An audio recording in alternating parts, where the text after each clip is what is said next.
Hey there, quick one for today. In this one I'm going to show you how you can make that circle crop effect inside your videos and all of that under 1 minute. And the timer starts now.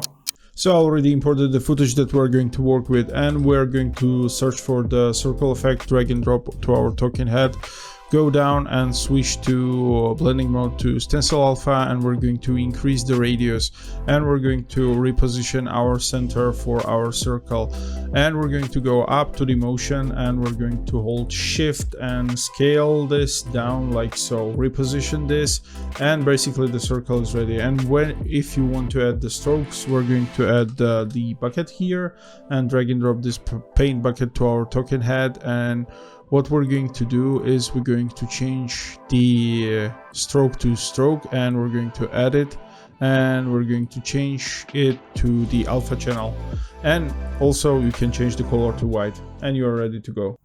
5366. This is by far my fastest tutorial yet on this channel, and if you liked it, please put the thumbs up, it will help a ton. Sub to the channel, and I will see you in the next one. Till then, stay awesome.